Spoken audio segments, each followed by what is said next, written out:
Assalamualaikum warahmatullahi wabarakatuh. Bismillahirrahmanirrahim. Alhamdulillahirabbil alamin.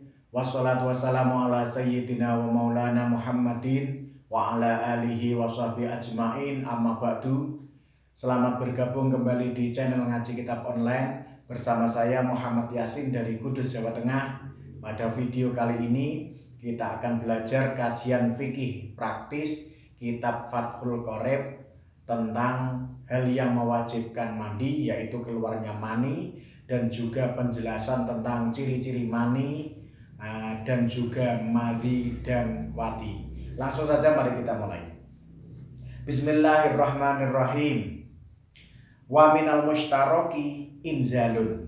Dalam tausinya al-mani, inzalul mani. Termasuk yang mewajibkan mandi yang sama-sama dialami oleh laki-laki dan perempuan adalah keluarnya mani. Inzalul mani dalam tausihnya ada penjelasan ila khorijil hasyafati firrojuli. Keluarnya mani ke bagian luarnya kepala zakar. Bagi laki-laki, kepala zakar itu yang kepala kemaluan laki-laki yang seperti kepala ikan lele itu. Jadi keluarnya mani sampai bagian luarnya kepala zakar. Wa ila zahiril farji fil bikri, dan keluarnya mani itu sampai bagian luarnya farji bagi perawan, bagi perempuan yang masih perawan. Wa ila mahallin yughsalu fil istinja'i fi thayyibi, dan keluar mani sampai tempat yang dibasuh di dalam istinja, cebok. Tempat yang dibasuh ketika cebok yaitu anggota dari farji yang terlihat ketika jongkok. Jadi keluarnya mani sampai ke bagian farji yang terlihat ketika jongkok bagi perempuan yang sudah tidak perawan, itu mewajibkan mandi. Jadi kalau baru keluar tapi masih di dalam zakar, maka tidak atau belum mewajibkan mandi. Jadi keluar dari dalam tubuh, keluar sampai zakar, terasa keluar tapi baru sampai zakar, belum keluar sampai luarnya hasyafah atau kepala zakar, maka belum mewajibkan mandi. Ay khurujul mani min syakhsin bi ghairi ilajin. Maksud keluar mani adalah keluarnya mani dari seseorang dengan tidak sebab bersetubuh. Kalau karena bersetubuh sudah jelas, bersetubuh sendiri sudah mewajibkan mandi. Yang dibahas adalah keluarnya mani bi ghairi ilajin, dengan tidak sebab bersetubuh memasukkan hasyafah ke dalam farji. Wa in qalla al maniyu ka qatratin. Walaupun mani itu yang keluar itu hanya sedikit, seperti hanya satu tetes, ini tetap mewajibkan mandi. Walau kanat ala launid dami. Walaupun mani itu yang keluar ini warnanya seperti warna darah. Nah, dalam tausihnya likathroti jima'in wanahwihi, mungkin karena saking banyaknya jima bersetubuh sehingga maninya bercampur darah, warnanya menjadi merah. Ini tetap wajib mandi kalau memang itu mani. Idza wujidat wahidatun min khawasihi salasi. Jadi walaupun warnanya seperti darah tetap mewajibkan mandi jika memang ditemukan salah satu dari ciri-ciri mani yang ada 3. Jadi mani bisa diketahui dengan ciri-cirinya yang ada 3. Allati latu jatuh fi ghairihi, yang ciri-ciri 3 ini tidak ada pada selain mani. Apa saja ciri-ciri mani? Wahya tadafu'un fi khurujihi. Pertama, ciri mani adalah menjurat ketika keluar. Jadi ketika keluar itu tidak pelan-pelan, tapi secara menjurat. Dan biasanya kalau banyak itu berkali-kali, menjurat lagi, seperti itu. Auladzatun qawiyatun bi khurujihi ma'afuturi zakari akibahu ghaliban. Dan ciri yang kedua ini, atau terasa sangat nikmat, berarti terasa enak yang kuat terasa sangat nikmat ketika keluar. Jadi keluarnya mani ini ada rasa sangat enak, sangat nikmat. Dan kendornya zakar setelah keluar mani. Jadi setelah keluar ini zakar menjadi kendor. Kendor atau lemas. Pada umumnya. Jadi pada umumnya kalau ada yang kuat masih kuat lagi, kadang ada. Tapi umumnya ini setelah keluar maka zakar menjadi kendor atau lemas. Ini ciri mani yang kedua. Au kaunurihi karihi ajinin, atau baunya mani itu seperti bau adonan roti. Autol inahlin, atau seperti bau mayang kurma. Jadi bunga kurma atau kurma yang masih sangat muda itu. Jadi baunya bisa dikenali dari baunya seperti adonan roti atau seperti mayang kurma. Ingkana almaniyu rakban, ketika maninya itu masih basah. Jadi ketika basah baunya seperti adonan roti atau seperti mayang kurma. Au riha bayadi bidin ingkana almaniyu jafan, atau baunya seperti bau telur, bau putih telur. Bau putih telur ketika maninya itu kering. Jadi ketika basah seperti adonan roti atau mayang kurma, dan ketika kering baunya seperti putih telur. Ini ciri-ciri mani. Jadi ketika dirasakan baunya seperti itu, maka wajib mandi. Wa illam yandafi walam yaltadza bi khurujihi, walaupun keluarnya tidak menjurat, walaupun dia tidak merasakan nikmat, tapi dari segi baunya ini jelas bau mani, maka wajib mandi. Contohnya yang tidak terasa nikmat, ka'an khoroja ma baqiya minhu ba'dal husli, seperti ketika seseorang itu setelah mandi. Jadi setelah mandi maninya keluar lagi. Mungkin tadinya masih ada di dalam zakar, belum keluar semua. Jadi masih ada sisa mani di dalam zakar, kemudian dia sudah mandi. Jadi mungkin tadinya keluar mani masih ada, atau mungkin karena setubuh atau apa, dan ada sisa mani di dalam zakar. Kemudian setelah dia mandi, selesai mandi, dia keluar lagi maninya itu. Loh, kok keluar lagi cairan dengan ciri-ciri mani, maka itu juga wajib mandi walaupun dia tidak merasakan nikmat, walaupun keluarnya itu pelan-pelan. Karena itu sisa-sisa mani yang ada di dalam zakar. Makanya orang kalau mandi besar ini dianjurkan kencing dulu. Jadi sebelum mandi kencing dulu, biar apa? Kalau ada sisa-sisa mani di dalam zakar yang belum keluar, agar keluar. Baru setelah keluar didorong oleh air kencing keluar, baru kemudian mandi, supaya tidak perlu mengulangi mandi yang kedua kalinya. Walau kana al-khoriju bimjima'in aw ghairihi, jadi walaupun mani yang keluar itu karena jima atau karena yang lain, pokoknya keluar mani maka harus mandi. Contohnya yang keluar karena jima, ini misalkan orang berjima, bersetubuh, ini kemudian wanitanya ini mandi, sudah mandi, lah selesai mandi kok keluar mani lagi. Misalnya kalau maninya laki-laki yang masuk ke dalam farjinya perempuan ini kok keluar lagi, ini contoh, ini juga wajib mandi. Ini berarti mani tadi bekas jima, berarti maninya laki-laki yang dimasukkan ke dalam farji perempuan, kok setelah dia mandi keluar lagi, maka wajib mandi lagi. Ini contohnya ka'an khoroja ba'dal husli manir rajuli minim ra'atin mutiat fi kulubiha fi kubuliha. Jadi pokoknya keluar mani, entah sebab jima atau sebab yang lain, ini mewajibkan mandi.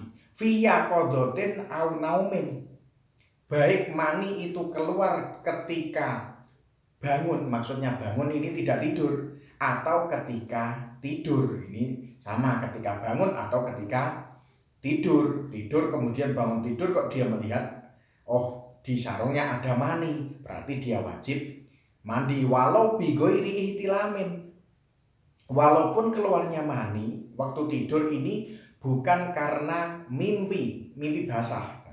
Jadi dia tidak ingat mimpi apa-apa, kok bangun tidur kok keluar maninya, ini tetap wajib mandi ihtilam. Tapi bukan karena ihtilam. Ihtilam itu orang mimpi bersetubuh, misalkan mimpi bersetubuh atau mimpi apa, kemudian keluar mani, maka wajib mandi. Itu yang dimaksud dengan ihtilam. Jadi mimpi melakukan bersetubuh atau apa, kemudian dia mengeluarkan mani, ini wajib mandi. Tapi kalau hanya mimpi saja tanpa mengeluarkan mani, maka tidak wajib mandi. Jadi yang menjadikan wajib mandi atau yang kalau anak menuju balik, yang menjadikan balik itu adalah ihtilam, maksudnya adalah mimpi melakukan sesuatu yang kemudian keluar mani. Jadi benar-benar keluar mani, bukan keluar mani dalam mimpi, bukan. Kalau hanya mimpi saja, ini tidak menjadikan balik dan tidak mewajibkan mandi kalau memang tidak keluar mani. Seumpama orang tidur mimpi bersetubuh, mimpi mengeluarkan mani, tapi begitu dia bangun, dia melihat masih kering semua, bersih. Apa yang dipakai, pakaian yang dipakai, celananya atau sarungnya, masih kering semua, tidak ada baunya, tidak ada ciri-ciri sama sekali.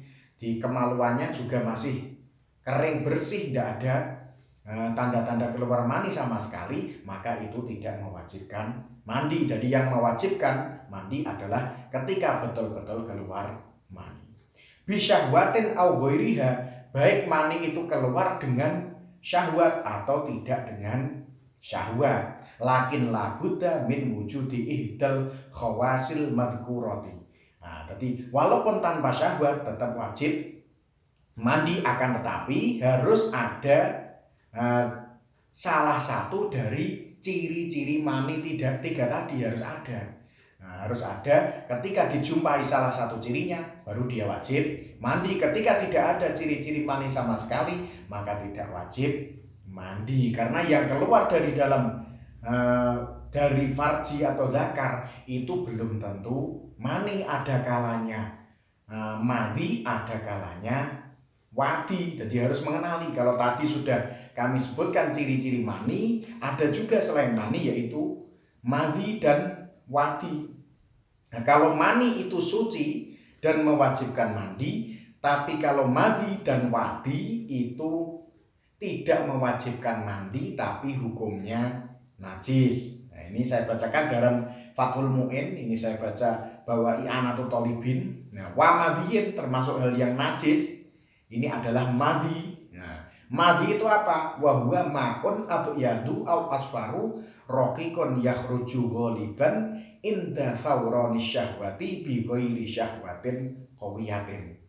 Yang dimaksud dengan madi adalah air yang putih atau kuning yang encer, jadi encer, cair, yang keluar pada umumnya ketika bangunnya syahwat, tapi bukan syahwat yang kuat, bukan syahwat yang memuncak, bukan syahwat. Jadi syahwatnya masih sedang, bukan syahwat yang kuat. Jadi ketika syahwat dan syahwatnya bukan syahwat yang kuat, keluar cairan, encer, ini disebut madi, bukan mani. Ketika tidak ada ciri-ciri mani, jadi syahwatnya tidak kuat. Jadi kalau mani ini keluar ketika syahwatnya kuat, ketika syahwat memuncak dia keluar mani. Tapi kalau syahwatnya sedang dan encer, tidak ada ciri-ciri mani, tidak menjurat, tidak berbau mani, nah ini berarti namanya madi, ini najis dan tidak mewajibkan mandi.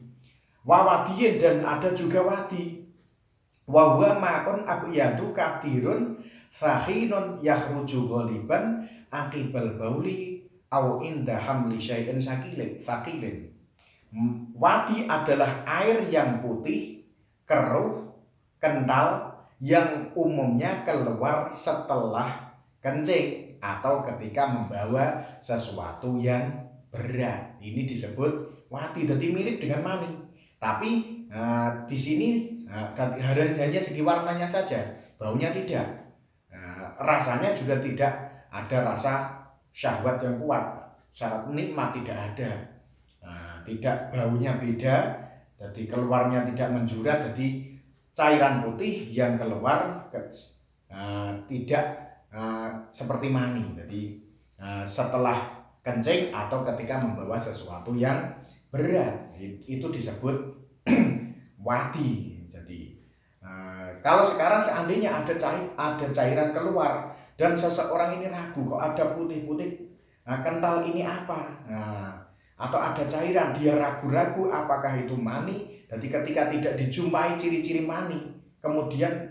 dia ragu-ragu. Kalau ada ciri mani berarti jelas itu mani, wajib mandi. Kalau tidak ada ciri-ciri mani, maka dia bisa memilih ini. Falau syakka fil ma'il khariji ka an ra'ahu abyadha thahinan falahu ayyakhtara kaunahu maniyan wa yaktasilu wa wadiyan wa yaksiluhu. Nah, jika seandainya seseorang ini ragu, ada air putih kental, dia ragu pada air yang keluar, seperti ketika dia melihat ada air putih kental, maka dia bisa memilih antara mani dan wadi. Kalau mani berarti dia mandi, kalau wadi berarti tidak mandi tapi disucikan, dibasuh. Nah, ini dibersihkan. Ini kalau dia ragu-ragu apakah mani atau wadi atau mandi, maka dia bisa memilih salah satunya. Keluarnya mani min tariqihil mu'tadi awrihi. Jadi mani yang ketika keluar mewajibkan mandi itu baik dari jalannya yang biasa, dari zakar atau farji. Jadi mani ini bisa laki-laki dan juga bisa perempuan. Awrihi atau bukan dari jalan biasa. Misalkan ka'aning kasaro solbuhu fa kharaja maniyuhu. Seperti ketika seseorang itu iganya pecah, kemudian keluar iganya di sini pecah atau bocor atau berlubang dan kemudian keluar mani, maka ini mewajibkan mandi. Dan tambahan sedikit, wa minal mustaraki al mautu illa fisyahidi.